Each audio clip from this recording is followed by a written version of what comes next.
Hello, ABG is here to bring you Dadaocheng. This is from a Taiwan game designer from Soso Studios, as you can see here. So in the game of Dadaocheng, you are actually a trader you take the role of a foreign trader in Dadaocheng, Taiwan, at the start of the 20th century, and through the swapping and flipping of a resource disk in the central area, you will be able to obtain resource and trade this resource to the rest of the world, or spend this resource to buy different type of buildings within the city of Dadaocheng. And the objective of the game is to become the most prestigious trader of Dadaocheng.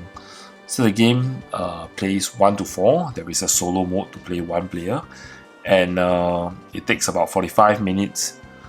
And the game is meant for age 10 and above. So that's Dadaocheng.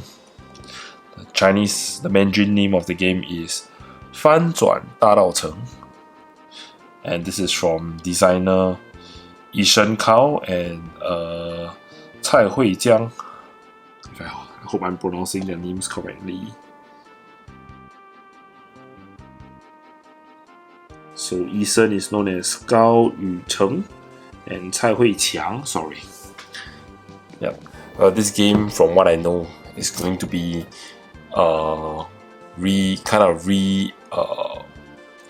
showing itself off in Essen Spiel 2019.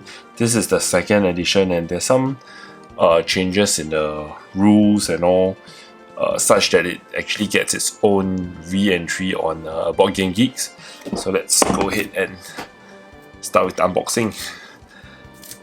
So Asian board games actually is kind of undergoing a little bit of a renaissance, and there has been quite a number of good Asian games for 2019. It's a good year for Asian board games, as seen in the recent Asian Board Game Festival. And I managed to get this copy from the Asian Board Game Festival. So, okay, sleeve off. Let's see what's inside.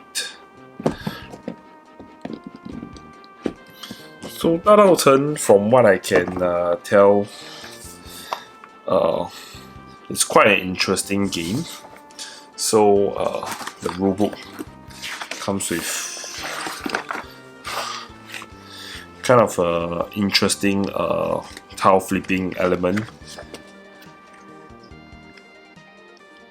and with the disc you actually collect resource, and it's not very apparent, but nowadays more and more games actually include a solo mode.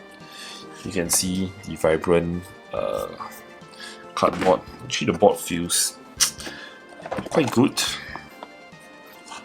Size and all, it's pretty good. So this includes the player boards, 4 players. There's an event card. I think this is the game board itself. Nice feel to the game board.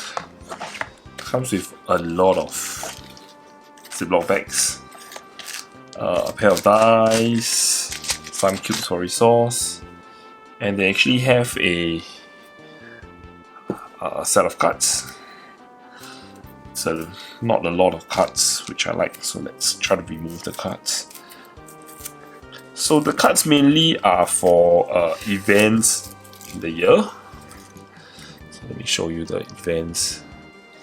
You can kind of see that what actually happens to an actual location. Dadaocheng is actually a location in Taiwan, if I'm not mistaken, and in the different years, different things actually happen to the location, so on and so forth. The card quality actually feels quite good, if you can tell up close. Let me see if I can get this zoomed in. You can see this comes with the good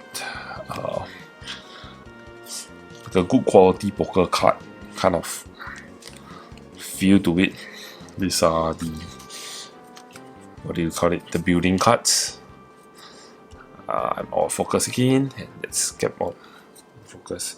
So I really like the quality of the cards, and well, sleeving them shouldn't be a problem. Look like standard Magic the Gathering size, trading card game size. So I think it's good to sleeve them. And the board again feels good. So let's go into pushing all the items out.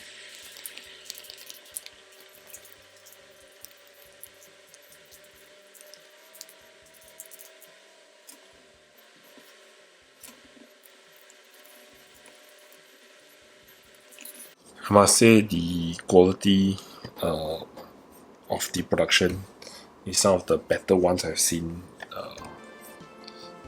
in recent times. The game board actually feels quite sturdy.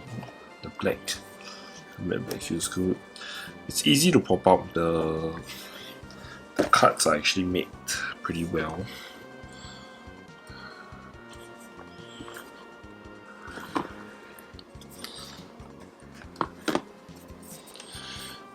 Good job, Soso Studio.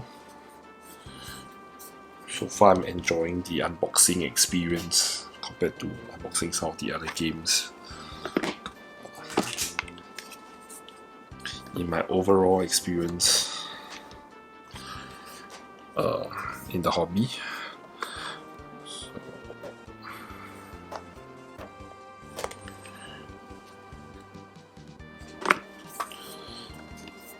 So each player board, now that I look at it closely, has, I think it has a slight difference. Of course the icons are the same, but if you actually can understand Mandarin, you can tell that the names are different. Yihe Yanghang and Deji Yanghang. So I was trying to figure out whether I should read them from left to right or right to left. That's just one of the issues with the language, because the modern way of pronouncing Mandarin characters is just like how it works for English, where you read from left to right.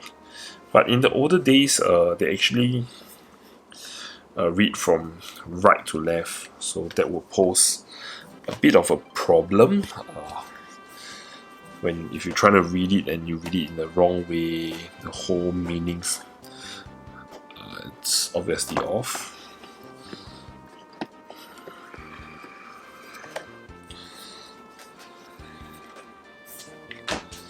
So here we have Yibao Yanghang. Yanghang is kind of like a trading store, I guess. And the front is just all the different names. Oh, the last spot. Bao Sun Yanghang.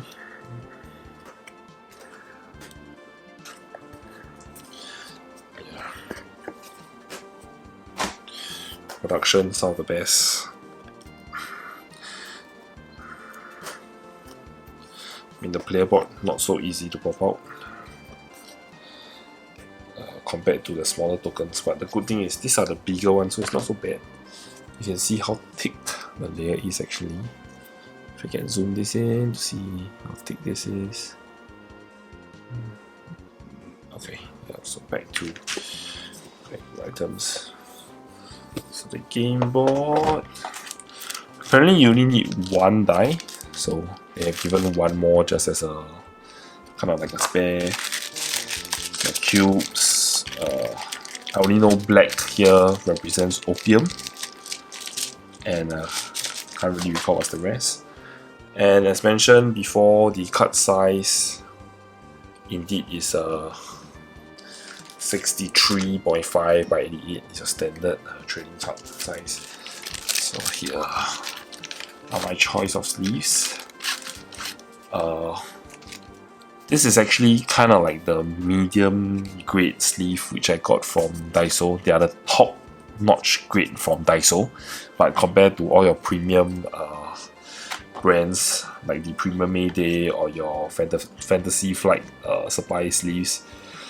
These are just a mid tier, but it's better than penny sleeves, and you get 100 for 2 Sing dollars, which honestly is a steal, and they no longer produce these. So if you are linked to Daiso and you're watching this, please bring back this premium 63.5 by 88 mm sleeve. They can save a particular gamer like myself a lot of money, because sleeves are actually very expensive. I see why they give us 2 dice, because inside the event you need 2 dice. But other than that, generally, like, most of the things here actually look self-explanatory, and you actually go through a little history lesson as well. Like, you know that 1981, the first rail station in Taipei is completed, so you learn something while playing the game. 1895, Taiwan is actually under Japanese rule. 1898, the establishing of Dadaocheng Public School. 1905, announcement of Taipei City Plans. 1908, construction of Dadaocheng Modern Market. And then in 1915, you have the Dadaocheng Church. 1920, restructuring of district system. And that kind of ends the history lesson. So I suppose the game is kind of set between the scenes of 1851 and 1920. So do I have enough sleeves for the cards? Let's see. So given the different usage of the cards, I can sleeve them separately, and thank goodness I found some remaining Mayday sleeves. This is as the same size mentioned, 63.5 by 88. This is the green Mayday sleeves. So let's sleeve the game. I have exactly 12 sleeves left, so I can sleeve all this building cards. And you can tell at one glance, different sleeve, kind of it's different feet, but given that you don't have to shuffle them together, I don't see that being a problem. So they will always be in separate piles. This can help with the keeping away of the game, since you can just feel straight from the sleeves that they are for different purpose.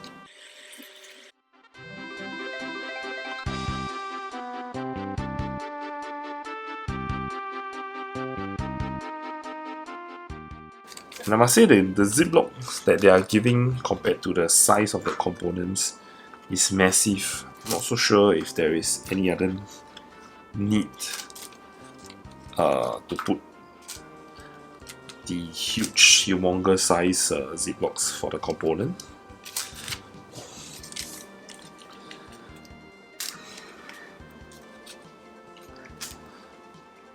Let me just take a look how much of the ziploc I actually require. Next to nothing.